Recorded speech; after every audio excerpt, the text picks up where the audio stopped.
This episode was brought to you by Bloody Grins and Bloody Shins. It's a lifestyle.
That was a good one. Yeah, so look, you see the camera, I just put it up there.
What's up, YouTube perverts? Welcome back to another thick episode of AM Training. I probably offended a lot of people with that, but in my defense, I have lists myself. It's not too bad, but it comes out here and there when I spit on people or I slur my S's. But anyways, by the way, why did they put an S in a lisp? That's a pretty mean thing to do. It's almost as mean as having, like, you know, halitosis. Like, have a guy talk to you about halitosis, that he has halitosis, and you're just like, yeah, I can tell you have halitosis. Or even like being dyslexic. I feel like that is kind of a mean thing to do, because I mean, how are you gonna spell dyslexic, especially if you are dyslexic? I mean, they should make it where it's back and forth the same way. It should be like dyslexelcid, yeah, because then if they read it the other way, it's the same thing. Anyways, sorry, I went off on a really tangent there at the very beginning of the intro, but you saw my bench, which I lost a piece of my soul, maybe even a year off my life with that grind. I never grinded so hard. I made sure that my butt was still on the bench, and I paid for it. I had back cramps and I couldn't breathe after, and that kind of rolled into my squat session where I failed the 525. I am very low-key bitter on that, because I know I had the strength. 500 flew up. It felt like it was a meat opener. I probably could have done it for maybe a double or a triple, so that's definitely a meat opener, but I don't know what it was. I wanted to say it was a technique issue, but I think my technique was okay. I wanted to blame the bar. It wasn't the bar. I want to blame that I had maybe 4.5 hours of sleep, and also still had residual back soreness. Yeah, I had 4.5 hours of sleep, and I say 4.5 because it makes me sound like intelligent because I'm Asian. Like, oh, he's 4.56 hours of sleep when I could just like round up to 5. But anyways, yeah, the reason why is I had that horrible sleep is just, you know, the dad life. You have dad responsibilities. Sometimes, you know, your kids are sick and you have to like address them. You know, you can't just put like a bowl of cereal on the floor like a dog or anything like that. So yeah, the squat, I did it, I failed it twice, and I was really hoping that I would kind of do the same thing I did last cycle where I failed and I knew what happened, and so I retook it and it just went way better. That wasn't the case this time. I did more horrible on the second time around with 525, and I really wanted a 10-pound PR. I know the strength was there, especially I was thinking just making like maybe a mild PR with like a 5-pound jump with 520. But the way that 500 felt, I felt like I had it in me. Plus, you know, you have the whole gym eyes on you and you're just like that, just boosts your adrenaline. I think I was just burnt out. So I was debating if I should retake it, if I should just scrap Friday's deadlift, because I kind of don't want to pay to go into dead weight, because dead weight is that powerlifting gym, and I know they have a nice Texas bar that I can totally cheat off of with sumo and go for that 635, but I do want my squat to be up there. So I was almost thinking, I was talking to the wife, and the wife was like, you know what, you should retake it, because the strength is there, and you know, you can definitely do it. So that's really good when the wife believes in you, because usually the wife is sometimes your worst critic. If you're watching this, you know you can be very, because you're blunt. They're blunt, you know. They just like tell you how it is. They don't try to sugarcoat it. Maybe I'm hungry. They don't try to sugarcoat it and try to make you feel better, because they'll tell you like, hey, you suck. You suck. Like, what are you doing?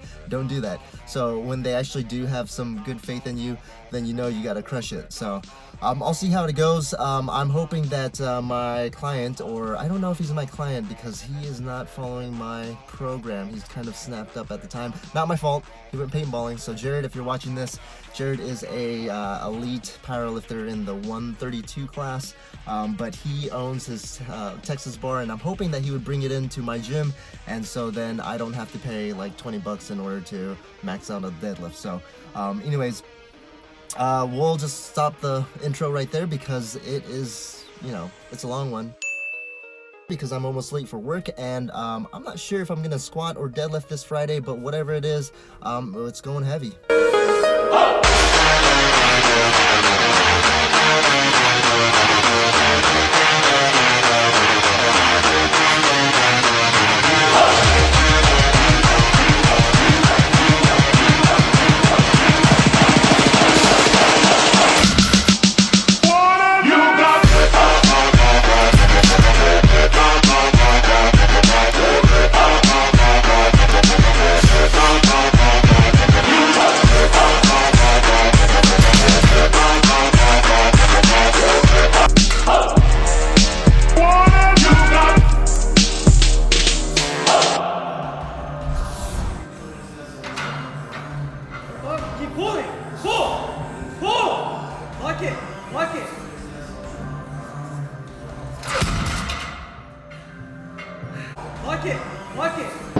You so fucking precious when you smile.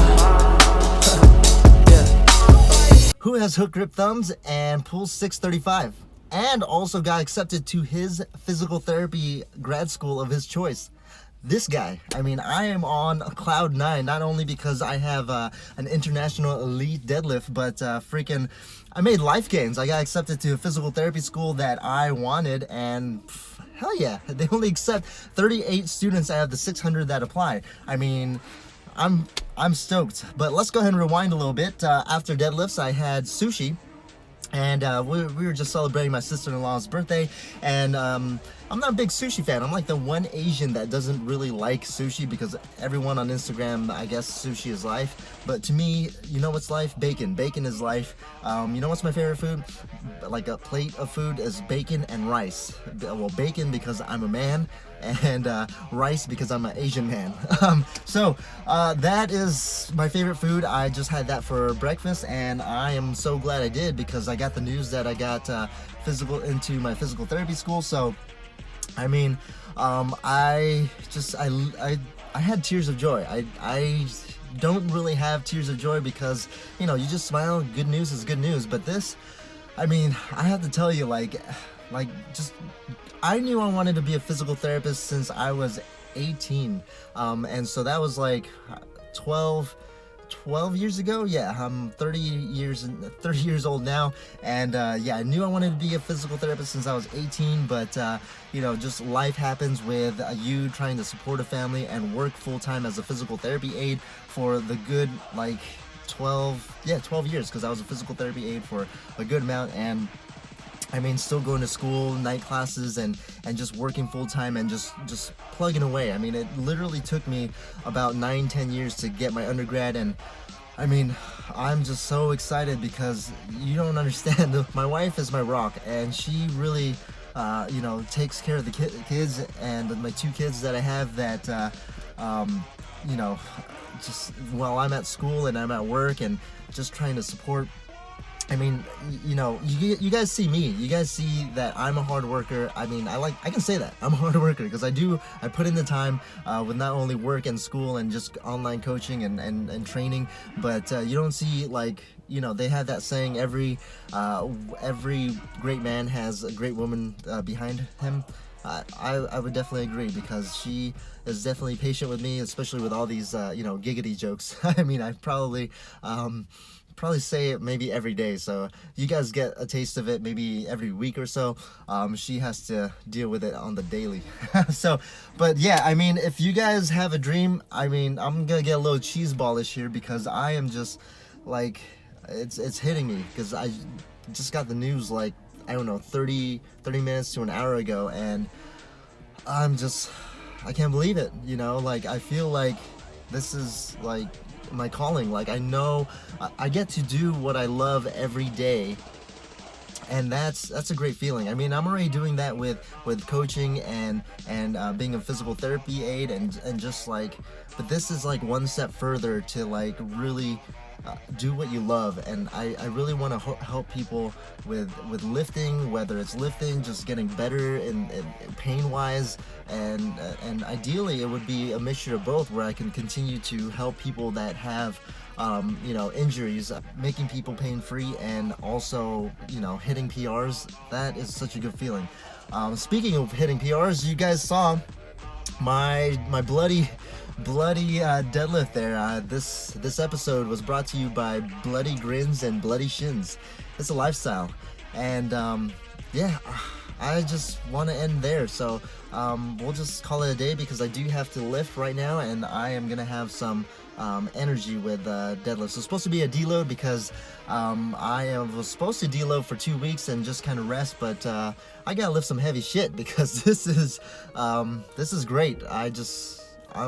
Yeah, I mean, if you just knew how much struggle, you know, you go through, all I gotta say, man, is thanks, guys. Thanks for supporting me through my YouTube channel.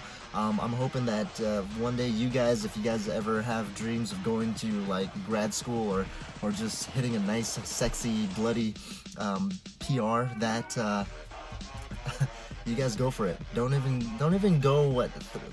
listen to some of the haters. Like, I don't get much haters and trolls, but there was this one guy that kind of commented on my last PR video saying that I take drugs or whatever. I don't even care if anyone takes drugs or whatever, but it's just his negativity. Just fucking trash it and just do you, because I mean, live the life you want to live, right? Anyways, train hard, train smart. Let's just fucking tear shit up, whether it's life or freaking weights. Yeah.